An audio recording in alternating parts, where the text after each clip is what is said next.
So if you look at this slide here, when I started looking at this about 2005, some of the years, of course, are a bit dated there, but TDM, it was apparent to me that it was dead. So it should be apparent for you guys as well. That's probably why you're here. But no one is making investments in TDM anymore unless it's maybe a small office, solo type offering or a very small PBX. Almost everything is rolling over to IP telephony for some of the benefits that we've talked about. So again, make sure you're focusing your efforts on IPT. So what did we do? We ended up going with a global Cisco call manager, 5.1 system, 15,000 phone capacity, geographic diversity. So we've got multiple call managers, and they are clustered environment, geographically dispersed. So you have one location go completely off the air, all your phones can tail up. Again, designing your system with redundancy, that is definitely a key. You do not want to, again, have a voice outage where all your phones are out of service. Cisco IPCC, that's the contact center. Again, we knew we wanted that as part of the solution, and we also have that with running capability as well. And we use Netelligent aware call recording, another Ninja product here. We've got Peter here from Netelligent. He's going to discuss some of those products, but we want to be able to record any calls coming into our call center for training, for dispute resolution, things of that nature. And again, it's all IP based. Cisco Mobility. We're using that, of course, to deliver calls out to the cell phones. So it's a single number reach, very important again for your organization. It also allows some other benefits on the mobility side of the house, that a phone number becomes company property. So you may have sales guys out there where they hand out their individual cell phones. The mobility solution allows you to essentially issue a company cell phone and only ever publish a real phone number from your organization off of a circuit that is not just a cell phone. And if that number gets reassigned in your organization, and it's a company property, it doesn't go with that salesman when he leaves the organization. Fully redundant switching, routing, WAN, and public switch telephone network cores. Again, very important. One of the lessons that we learned is that our networks were not ready for voice over IP, so there's a significant investment that you're going to need to do. If you look at any good PBX today, there's an A and a B side. And the reason is it's got redundancy. The process will fail over. When you do convergence and mix your voice and data traffic on that Ethernet cable now, you've got a real problem. Because again, people will, your PC goes out for 10 minutes, an hour, people can do other things. They can sit at their desk, take notes, get on the phone. It's usually a non-issue. It's almost expected in certain respects. But take that phone out of service for just a few minutes, and again, people are knocking on your door and looking for your head. Go ahead and chop it off. So you really need to make an investment in your local area networks to ensure that you do have that A and B side methodology, have a very robust design so that you're not going to lose service. Various IP endpoints, 7910 to 7975s. So anything from just a wall phone up to a color exec phone. Again, pretty good wide range of offering on the endpoints from Cisco. And the analog integration. You still will have analog in your enterprise, so you can't forget about that. You need some analog gateways. There are areas like manufacturing, shop floor. You're not going to put a $500 IP endpoint out there. You just need a $10 analog phone in case the guy in the forklift comes by and smashes it to pieces. So certainly don't forget about analog integration. One very important thing on our solution, again, was what I like to say is the one throat to choke.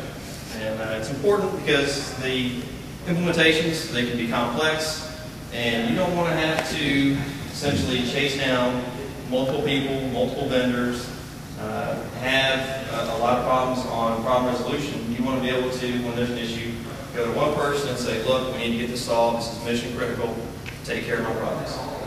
And that was CHTech. So those guys did a stellar job, they understood what we put in front of them with the RFP process. They even understood at the time that when we went through this that there were some gaps in the offering, and that's where they did a partnership with Netelligent and really layered in some of the world-class services on IP telephony. So again, make sure that whoever you're partnering with can bring the right resources to bear for you because you're going to need them. So we began to get investigating solutions, like I said, back in 2006. And really before that we had been looking at it, but it really started in earnest in 2006. Implementation began in 2007 after, like I said, a very lengthy RFP process that RFP process is very important for what you're doing. Make sure, like I said, you capture all of your requirements, lay it out in the RFP, make sure that you get the documentation that whoever you choose for your solution, that they will deliver on those things. And you can refer back to that as really as your design book. It'll really help you guide through the process. So when I look at project completion, are we there yet? I don't think we'll ever be there. It's an ongoing process. And one of the reasons is as well is because I don't think anybody goes through and forklifts an entire organization. If anyone tells you we're going to come in, we're going to do all PBXs, we're going to forklift the entire thing, Big Bang Theory, you probably just need to go ahead and kick them out of the office because it's not going to happen. There's a lot of issues around that. We've got, like I said, we have every vendor under the sun. So again, we know that we've got assets still on the books. We need to depreciate those assets, get them out of the enterprise. So it's a phased implementation. So really we did our first core components in 2007 at our pilot location, and our first major location was in Q2 of 2007. And we're actually a little bit, well past the 1,000 phone mark now. And we've got locations all over the globe now. We have anything from a small warehouse out to more recent ones, which is in Dubai. So that was a very interesting implementation out in Dubai. So again, you can get some very interesting tales from the trenches, if you will, of your implementations, because there's a lot of implementations that you end up hitting. And we're adding new sites monthly. So again, it's a long-term project that definitely treated as such in your organization, unless you fortunately have the budget to do Big Bang, but if you do, I want to work for you guys, so let me know who that is. Here's just a few of the solutions components that we use. Again, pretty standard, 7S200G phones, 3750 switches, wireless phones. Just some interesting notes in here. The wireless phones, fantastic product, really well received by the users. And we had already been a wireless shop for manufacturing, using handhelds for warehouse management, things like that. So we already had the wireless infrastructure. So that's kind of a neat feature where you can start layering in voice services on top of that infrastructure, get a little more bang for the buck. So it's a really nice product there.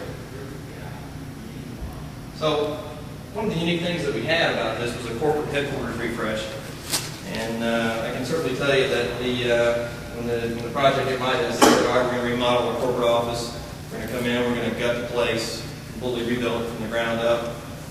We moved all the users to new floors in the building while we gutted the existing ones and then moved them back. So very complex implementation. We had a 20-year-old analog PBX. The thing was a clunker Fujitsu. It was just a bear to maintain and manage. We had a very definitive timeline. We had a very short window where we could actually get these things done. So again, no room for error to go in on implementation. If there had been any problems, there wasn't like we could move the go live because we had the construction deadline to deal with.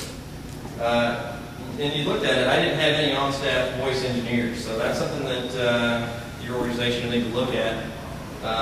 It's a lot of the times it's network guys versus the phone guys. So if you've got network guys, they typically don't speak phone. There's a lot of different alphabet soups on the phone side of the house. T1, CAS, QSIG, AMOS.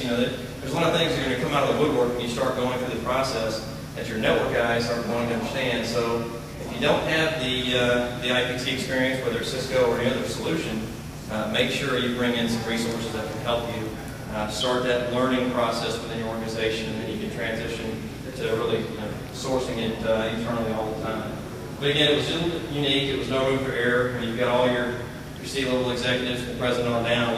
You don't want to make sure that if his phone blows up, that's a pretty quick order to pack the bags and hit the road. But we cut over on a weekend, absolutely no problems. They came in on the Monday morning, had on the train, we loved the phone, so it worked out really well. So this is where I'd like to talk a little bit about some of the relationships that we executed. Again, we worked directly with CX Tech, but we knew that we didn't have all the expertise that we needed, so we brought in a company, Netelligent.